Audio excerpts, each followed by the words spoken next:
Good morning mga kamacho! What's up sa inyo mga idol? Back to vlog na naman tayo. So yun, ang gagawin ng araw na to, samahan nyo akong mag-workout sa bagong gym. So may bagong gym dito na kakabukas lang kahapon. Kahapon siya nagbukas, hindi ako nakapunta ng opening niya kasi busy ako kahapon. Linggo kasi kahapon, Lunes ngayon. Kasi pag tuwing linggo kasi talaga nagsisimba ako. So yun, ano nga yung ano ko. So wala na yung isang pagita ko. Sobrang init na gano'n na siya. So yun, samahan nyo ako, magpapawis tayo sa bagong gym. So manggugulo na din tayo doon, no?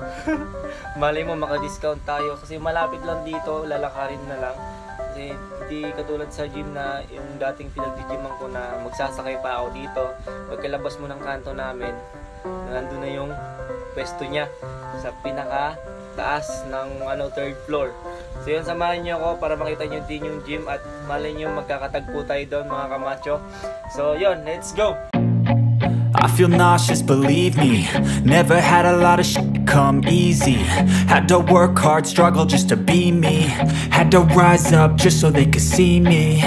Did what I had to do just to feed me. And what was left over I put towards my dreaming. But the only thing in life that has meaning are the things you gotta work for, believe me.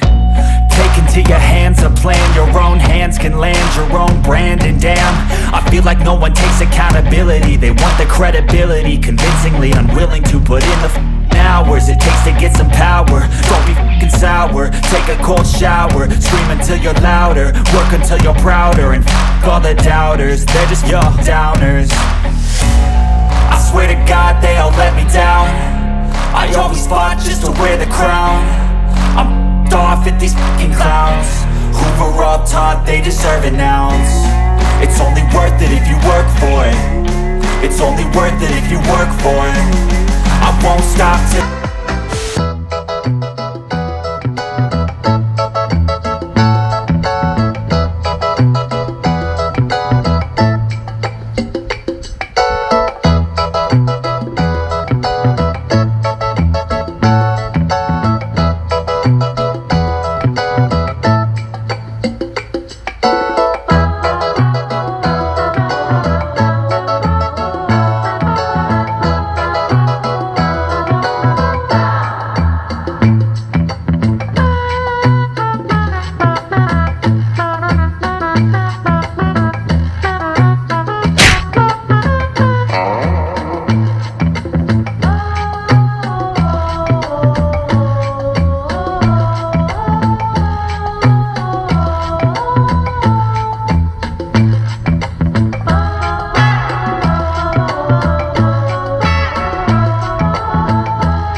Yo, what's up mga kamacho? So yun, tapos na kami. So yun na yung pinag-gyman namin. So palabas na kami. Tara, payungan mo ko, init. So akala ko maayos yung workout namin. Pagka kasama ko tong kapatid ko tayo, puro kalokohan yung nagagawa namin. Tara. Tapos ang ano lang niya, ay nakita mo kanina? Ay na makita nito kuya. Baka makita ito ng mayari ng gym. So wala. So yun, tapos na kami. So sa bahay na lang. Ha? Asawa yun nata ng mayari. So Laki pa naman mo. ano mo ka, makadinig ka. So yun, hanggang dito na itong vlog na to. So don't forget to like, share, comment, and subscribe. Yo, what's up mga kamacho? So para sa ating shoutout ngayong araw na to ay shoutout kay Jason Vlog, kay Ernie Vlog, kay Hiromichi, kay OFW Junjon, shoutout sa bro, kay Chris Maso, kay Ray Doga, kay Ai Lucerna, kay Ivan. Shoutout sa inyo mga idol. So yun, salamat sa mga nagbigay na naman ng oras para tapusin tong vlog na to. So sana nag-enjoy kayo kasi kami nag-enjoy kami. Hindi ko akalain na ganun yung mangyayari sa gym na ano namin yung partners goal na napanood namin sa internet. So nakita lang namin yan. Pero hindi ganun kadami yung nagawa nila. Siguro 4 lang yung ginawa. Amin may 6 man, 5. Basta ganun. So yun mga idol, maraming salamat sa support nyo. So bye bye na. So see you next vlog.